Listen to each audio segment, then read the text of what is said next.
Bom, vocês já estão cansados de saber que eu falo muito sobre essa lentezinha aqui, 1855, que muitos de vocês aí devem ter essa lente aqui. Será que ela tem qualidade mesmo, essa lentezinha aqui? Será que se eu comparar ela com uma 24-70-2.8, que é a zoom por excelência dos profissionais, será que ela se compara bem?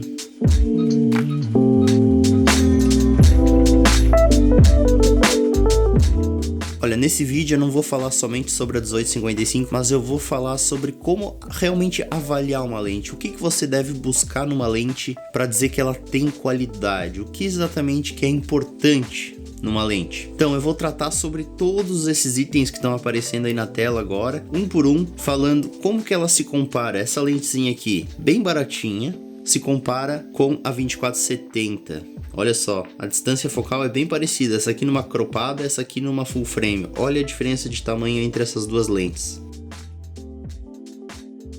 Então vamos para o primeiro item. Quando você compra uma lente, você quer uma lente bem construída. O que significa uma lente bem construída? Uma lente que vai suportar o teste do tempo, digamos, né? Você vai poder usar ela milhares e milhares de vezes e você vai querer ela exatamente como quando você comprou. Se você tem uma lente como a 1855 aqui, que é de plástico, tem o mount aqui, a baioneta de plástico, você vai ter um equipamento um pouco mais sensível, certo? Ela vai ser um pouco mais delicada do que esta lente aqui. Essa lente aqui, eu chego de manhã, ela tá gelada. Sabe por que ela tá gelada? Porque ela é toda feita de metal ao redor do corpo aqui. Todo o corpo dela é de metal. A baioneta que você vê que é de metal, teoricamente, ela é mais resistente que essa aqui de plástico, certo? Mas aqui, ó, se eu deixar as duas agora cair no chão daqui, eu acho que as chances dessa aqui sobreviver são maiores do que dessa aqui. Porque essa aqui, a 24-70, pesa 4, 5 vezes mais do que essa aqui. Deve pesar em torno de 800 gramas, mais ou menos. Essa aqui deve pesar 200 gramas, mais ou menos. Então, o peso em si vai afetar os elementos ópticos internos, ali o vidro, né? O vidro tem nas duas, então essa parte é delicada nas duas. Mas se eu tivesse que dar uma nota de 0 a 10 para construção, essa aqui é muito próximo de 10 a construção. Dá pra dar um 9 assim de construção, só não dou 10 porque ela expande aqui, né? Isso aqui seria legal se fosse um zoom interno. E essa aqui talvez eu dê um 3 de construção, porque ela é toda de plástico, certo? A 1855 já começa a pecar na construção. Mas o que isso significa para sua fotografia, para o seu ensaio externo? Nada, absolutamente nada. Em tese elas podem ter a mesma qualidade ótica. Agora uma questão importante que todos vocês devem querer saber, que é a abertura máxima. Você sempre olha a abertura máxima da lente. O que significa olhar a abertura máxima da lente? É quanto que ela consegue abrir o diafragma. Consegue ver ali dentro, ó. Tá vendo o diafragma abrindo e fechando? É quanto que você vai conseguir abrir esse buraquinho, que se chama diafragma, que vai deixar a luz entrar e chegar no seu sensor. É com essa luz que chega no sensor que você faz fotografia. Então, quanto maior a abertura aqui, maior a sua capacidade de iluminar o sensor, de ter luz chegando no sensor. Menos ISO alto você vai ter que utilizar na sua fotografia. Então você vai ter uma foto melhor. Comparativamente, dá uma olhada na diferença de abertura aqui. Ó, olhando assim, você diz que é basicamente a mesma coisa. Não parece ser grande diferença de abertura.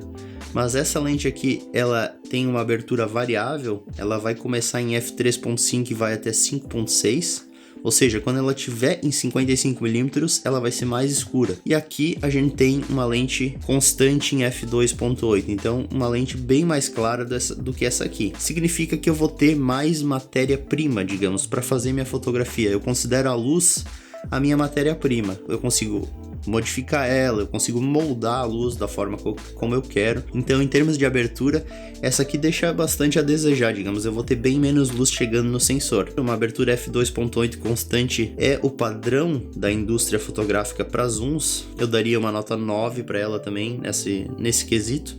Não dou 10 porque agora a Canon lançou uma 2870 f2. E essa aqui vai ganhar provavelmente um 2 em abertura, porque ela é bem escura. f5.6 é bem escuro. Quanto à nitidez, pela minha experiência, essa lente aqui é bem nítida. Ela é comparável com essa aqui. Dá pra dizer que é comparável. A questão é que ela não vai te dar tanta sensação de nitidez quanto aquela ali, porque você vai ter o fundo mais desfocado naquela ali, então você tem a percepção de que as coisas estão bem mais nítidas ali na 2470 do que de fato elas estão. Então assim, em termos de nitidez, para essas duas lentes aqui eu dou uma nota muito parecida. Talvez eu dê um 6 para a 1855 e dê um 8 para a 2470. Nenhuma delas vai ter a qualidade, por exemplo, de uma 85mm Prime da Nikon ou da Canon, que vão ter nitidez bem superior a essas zooms, porque elas têm menos vidro, elas vão conseguir atingir um nível de nitidez maior. Agora sobre autofoco, o que você quer encontrar numa câmera com autofoco, um autofoco bom na sua lente? Tem que ser rápido, né? Tem que ser rápido e preciso. Esses dois quesitos que você deve avaliar.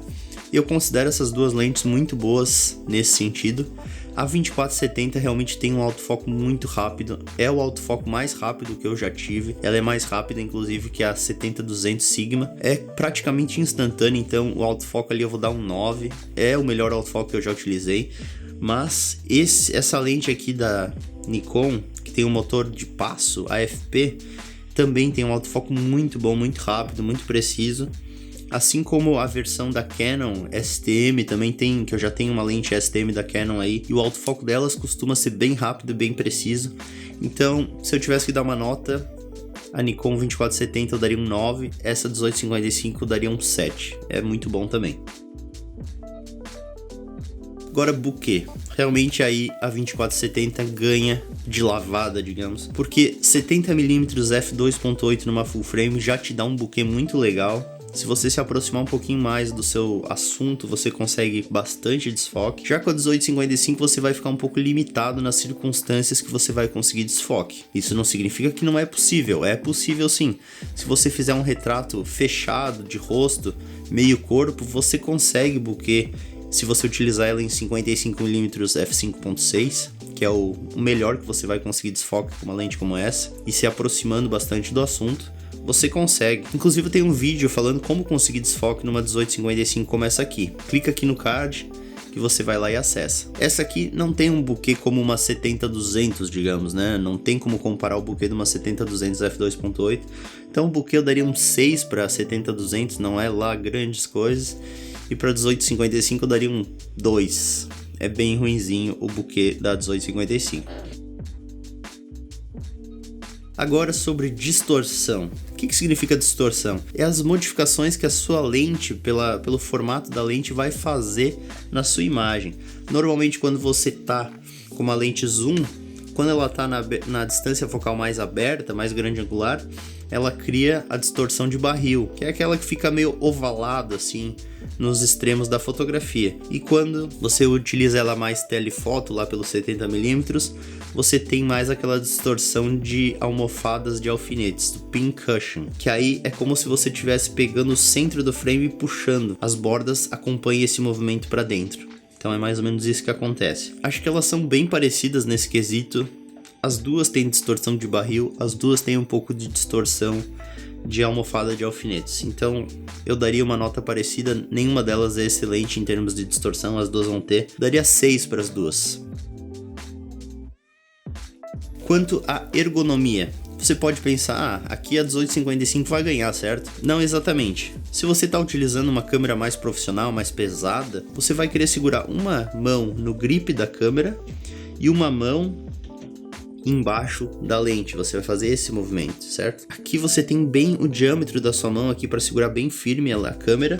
Já na 1855 falta um pouquinho de espaço aqui para você segurar na lente, então você segura assim com 3 dedos, né? Ela vai estar suspensa aqui na sua mão, não vai estar fixada. E já a 2470, ela preenche sua mão aqui, você consegue segurar ela com só 5 dedos aqui na mão esquerda. Então, ela ganha em ergonomia. Eu acho que sim. Assim, a única coisa que eu não gosto dessa 2470 é que ela é meio pesada aqui, o anel de zoom. Isso pode ser bem cansativo, principalmente para mim que faço fotografia de esportes de rua, que tem que dar muito zoom constantemente.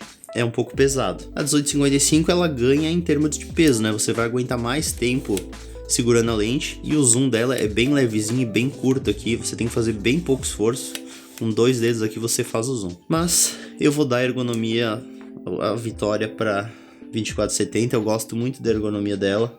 Eu dou um 8 para a ergonomia da 2470. Para 1855 daria um 5. Agora, outro quesito que você deve analisar é o Focus Breathing. O que é o Focus Breathing? Focus Breathing é quando você foca com a sua câmera e assunto fixos, sem mexer, e você tem uma variação no seu enquadramento. Quando você focar mais perto, ela tende a fechar o enquadramento. Quando você foca mais longe, ela tende a abrir o enquadramento. O ideal é que isso não aconteça, que você foque e o seu enquadramento fique idêntico, certo? Mas tanto a 2470 quanto a 1855 fazem isso. É um grande pecado, digamos, da 2470 fazer isso. Eu acho que não deveria fazer isso para uma lente tão cara quanto essa aqui. Então eu vou dar para as duas lentes nota 4, porque elas fazem esse focus breathing e não era para acontecer. A minha 85mm f1.8, que é bem mais barata que essa 2470, não faz focus breathing, nada, zero. Agora, quanto a flare, o flare, o que significa flare? É quando você tem uma fonte luminosa, normalmente em ângulo com o elemento frontal da sua lente. Por exemplo, agora eu tenho uma luz aqui, né? Você vendo pela minha mão aqui. Se eu tiver em ângulo aqui, essa luz vai refletir internamente na lente e você vai ver reflexos das lentes, dos elementos ópticos da lente na sua fotografia. Idealmente, você não quer isso. Isso você pode ser adicionado na edição. Quanto menos flare, melhor, em tese. E eu tenho flare nessa 2470. Você pensaria por ser uma lente super cara que você não vai ter? Você tem flare. Então é muito interessante você utilizar um parasol. Você utiliza o parasol aqui, você vê que está iluminando o elemento óptico da frente. Se eu vir um pouquinho já não ilumina, mas se eu tirar aqui no mesmo ângulo o meu parasol, você vê que todo o elemento óptico fica bem iluminado e isso causa flare. Então, para evitar o flare, você tem que utilizar o parasol. Além de ele ajudar a evitar o flare, ele vai proteger o elemento óptico da frente da sua câmera. Você vai poder bater em eventos. Normalmente isso aqui bate no chão, bate em pessoas, pode bater em vários lugares e vai proteger o elemento da frente. O mesmo acontece com a 1855. O ideal é você utilizar um parasol aqui. Se você tiver ela angulada com uma fonte luminosa, você vai ter flare também. Eu vou dar 4 para as duas lentes. As duas pecam nesse sentido, as duas têm bastante flare. Outra coisa que você tem que avaliar numa lente é a capacidade de macro. O que significa capacidade de macro? Quanto que ela consegue aproximar focando do seu assunto. Essa lente aqui da Nikon 1855 é impressionante no quesito macro, ela consegue aproximar muito. Eu não tenho exatamente o número agora, mas o que você deve procurar é uma lente macro mesmo, ela faz 1 por 1. Você tem 1, 2 pontos, 1, certo? Menos macro ela tiver, maior vai ser esse segundo número. Então 1, 2 pontos, 6, digamos. Vai ter menos macro que uma 1, 2 pontos, 2, certo? Então quanto maior o número, o segundo número aqui, menor a capacidade de macro.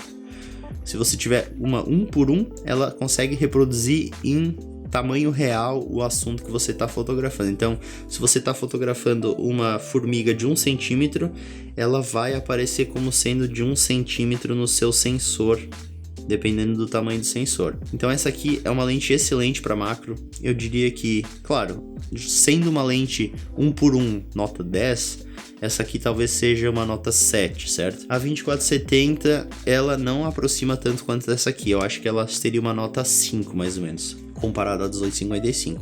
Então tá aí um quesito que a 1855 ganha comparado a 2470. Agora a vinheta, você vai dizer, mas eu gosto de vinheta na minha fotografia. Claro, eu também gosto de vinheta na fotografia, mas você quer a sua fotografia o mais neutra possível quando ela sai da câmera, para depois você poder trabalhar foto a foto. Essa aqui você vai querer mais vinheta, essa aqui você não vai querer nenhuma vinheta. Então, idealmente, a lente não deveria ter vinheta. Ó, tá aí um quesito também que a 1855 ganha comparado com a 2470. Como ela tem uma abertura muito grande, ela tem um fallout, né, que se chama essa perda de luz nos extremos da fotografia bem grande em f2.8, que você não vê tanto em f3.5 aqui nessa lente. É claro que se eu comparar o f3.5 da 2470 com o f3.5 da 1855, eu vou ter menos fallout aqui na 2470. Mas como ela é feita para ser utilizada em f2.8 e ela tem bastante fallout, eu dou uma nota melhor para 1855. Vai ter menos fallout. Então aqui eu dou uma nota talvez 6 aqui uma nota 5. Agora, a maior discrepância entre essas duas lentes, com certeza a maior discrepância, que é o preço. Essa lente aqui você encontra nova por em torno de R$400, até R$350 no Mercado Livre você encontra. Essa aqui está em torno de R$8.000 nova, então essa aqui custa 20 vezes menos. Com o preço dessa aqui eu poderia comprar 20, R$18,55. É um absurdo de diferença. E como vocês viram, não tem tão grandes diferenças na qualidade da imagem. É claro que se você é um profissional, se você ganha dinheiro com fotografia, você certamente vai achar motivo para justificar a compra de uma lente como essa aqui e não utilizar uma dessas aqui. Mas você pode ser um profissional utilizando uma 1855? Pode, mas para a grande maioria dos cenários a 2470 vai ser superior, ela vai ter um autofoco melhor, ela vai ter mais nitidez, ela vai ter mais bokeh, que é muito importante em várias circunstâncias. Enfim, tem vários quesitos que ela é superior, mas você tem que ver se esse preço se justifica para você. Eu demorei muito tempo para justificar a compra de uma lente como essa, assim como eu demorei tempo para comprar uma 70-200 2.8, que é muito cara também, até mais cara que essa 2470, mas nada te impede de você trabalhar e ganhar dinheiro com uma 1855. A minha ideia com esse vídeo era realmente mostrar para vocês o que vocês têm que avaliar quando vocês querem saber se uma lente é boa. E eu trouxe alguns quesitos, tem outros, eu queria saber de vocês que outros quesitos que eu não falei aqui que teriam sido interessantes de ter falado. Deixa aí nos comentários que eu quero saber. E até o próximo vídeo. Valeu!